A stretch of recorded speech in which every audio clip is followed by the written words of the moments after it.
మన ప్రభువును రక్షకుడైన యేసుక్రీస్తు నామమున సమృద్ధి జీవం ప్రార్థనా మందిరం తరపున మీకు ప్రత్యేకమైన శుభాభివందనాలు తెలియపరుస్తున్నాను. ప్రియులారా, ఈ యొక్క ఫిబ్రవరి 1 రోజున దేవుడు మనకు ఆయుష్కాలము ఆరోగ్యం ఇచ్చిన దేవునికి ఘనత మహిమ ప్రభావంలో ఆయనకి చెల్లిస్తున్నాను.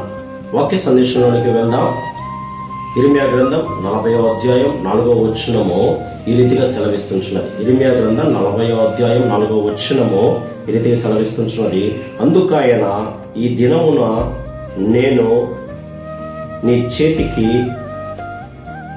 సంఖ్యలను తీసి నిన్ను విడిపించుచున్నాను, నాతో కూడా బబులోనికి వచ్చుట మంచిదని ఆయన సెలవిచ్చాను. నేను నిన్ను భద్రముగా కాపాడేదను.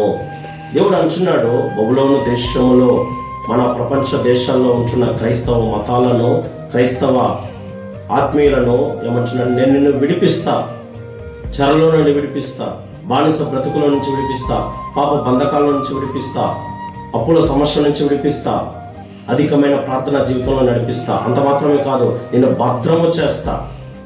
2025లో దేవుడు భద్రము చేశాడు. కరోనా టైంలో భద్రము చేశాడు. అనేక ఉపద్రవాల మీద భద్రము చేశాడు. అంత మాత్రమే కాదు, 2026 చూడటానికి దేవుడు నిన్ను నన్ను భద్రము చేసి కాపాడాడు. అందువలనే ఈ యొక్క ఫిబ్రవరి మాసంలో దేవుడు నిన్ను నీ కుటుంబాన్ని దీవించబోతున్నాడు. నిన్ను నీ కుటుంబాన్ని భద్రము చేసి కాపాడి సురక్షితమైన ప్రయాణాల్లో సురక్షితమైన ఆరోగ్యం కలుగు చేసి ఆత్మీయ జీవితంలో ఇంకా ఎదిగి ఫలించి అభివృద్ధి చెందటానికి నా ప్రభు నీకు ఆయుష్కాలము ఆరోగ్యము ఇచ్చునుగాక. ప్రార్థన చేసుకుందాం. మహాగణుడా, మహోన్నతుడా, పరిశుద్ధుడా, ఈ పరిశుద్ధమైన పాదములకు వందనములు స్తుతులు చెల్లిస్తున్నాం. ప్రభా, అయా మమ్మల్ని కాపాడి అయా భద్రము చేయువాడా నీకు వందనములు.